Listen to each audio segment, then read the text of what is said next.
নবম শ্রেণীর আকাশের সাতটি তারা দ্বিতীয় পর্যায়ক্রম পরীক্ষার প্রশ্নোত্তরের সাজেশন।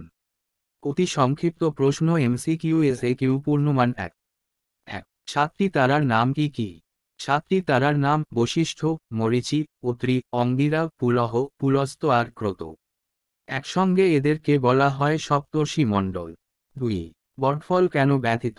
পাকা বটফল মাটিতে ঝরে পড়ে এবং পথচারীরা পায় মারায়, তাই সে ব্যথিত। 3। কলমি কি? কলমি বাংলার এক ধরনের শাক যা সাধারণত পুকুরের ধারে বা জলা জায়গায় পাওয়া যায়।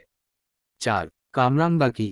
সাধারণত 5টি শিরাযুক্ত টক স্বাদের ফল বিশেষ, পাকলে হলদেটে লাল রঙের হয়। 5। সর কি? তৃণ বা ঘাস জাতীয় নলখাগড়া গাছ। 6। সন্ধ্যাকে কি কি বিশেষণ দেওয়া হয়েছে? সন্ধ্যাকে শান্ত, অনুগত, নীল এই 3টি বিশেষণ দেওয়া হয়েছে। 7। কামরাঙ্গা লাল রংটি কিসের?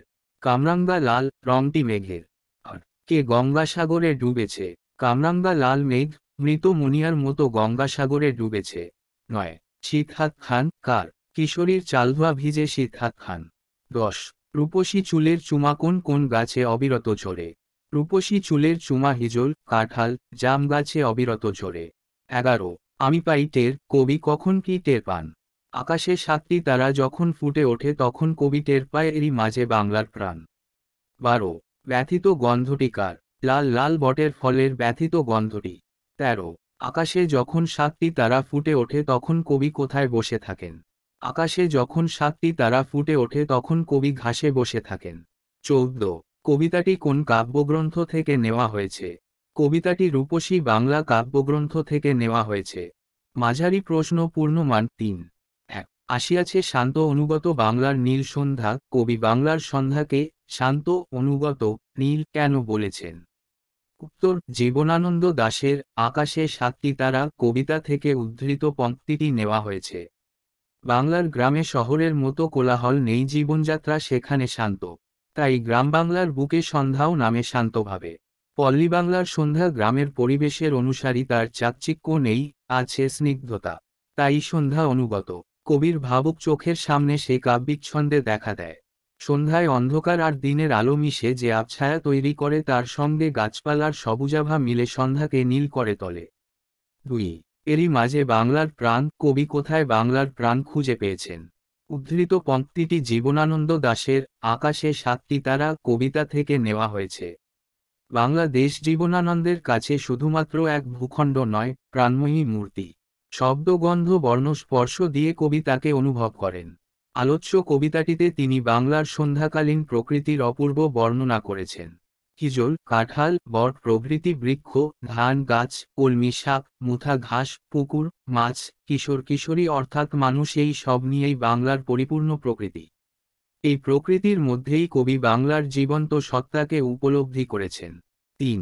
পৃথিবীর কোন পথে কন্যারে দেখে নিকো কোন কন্যার কথা বলা হয়েছে?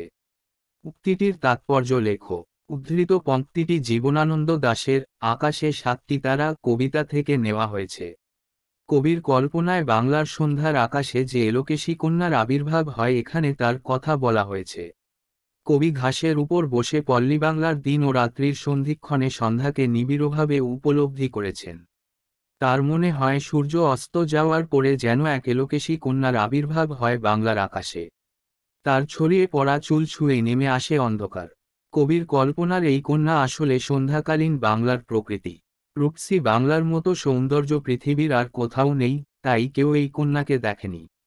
বড় প্রশ্ন পূর্ণমান 5। 1। কেশবতী কন্যা যেন এসেছে আকাশে, কবিতা অবলম্বনে বাংলার সন্ধ্যার বর্ণনা দাও। উদ্ধৃত পংক্তিটি জীবনানন্দ দাশের আকাশে সাতটি তারা কবিতা থেকে নেওয়া হয়েছে। কবির কল্পনায় বাংলার সন্ধ্যার আকাশে যে এলোকেশী কন্যার আবির্ভাব হয়, এখানে তার কথা বলা হয়েছে। জীবনানন্দ বাংলার সৌন্দর্যকে শুধুমাত্র চোখ দিয়ে দেখেননি, সমস্ত ইন্দ্রিয় দিয়ে তাকে অনুভব করেছেন। সূর্যাস্তের ঠিক পরে ঘাসের উপর বসে আকাশের দিকে তাকিয়ে সদ্য ফোটা সপ্তর্ষিমণ্ডলের পাশে কবি কল্পনায় এক এলোকেশী কন্যাকে দেখতে পান। তার ছড়িয়ে পড়া কালো চুলের রাশির কারণে পৃথিবীর বুকে অন্ধকার নেমে আসে। কবি তার চোখে মুখে সেই রূপসীর চুলের অর্থাৎ অন্ধকারের স্পর্শ অনুভব করেন। সন্ধ্যা ধীরে ধীরে রাত্রির দিকে এগিয়ে যায়। হিজল কাঁঠাল জাম গাছের পাতা ছুঁয়ে নেমে আসা অন্ধকার যেন সেই সুন্দরীর চুলের আদরের চুম্বন। সেই এলোকেশির চুলের মধুর গন্ধ কবিকে মুগ্ধ করে। এই গন্ধ আসলে পল্লীবাংলা প্রকৃতির সন্ধ্যাকালীন গন্ধ। ধান গাছ, কলমি শাক, সর, ঘাস, বটফল, হাঁসের পালক, পুকুর, মাছ, মানুষ সকলের গন্ধ মিশে তৈরি হয় এই বিশেষ গন্ধ। Like, comment, subscribe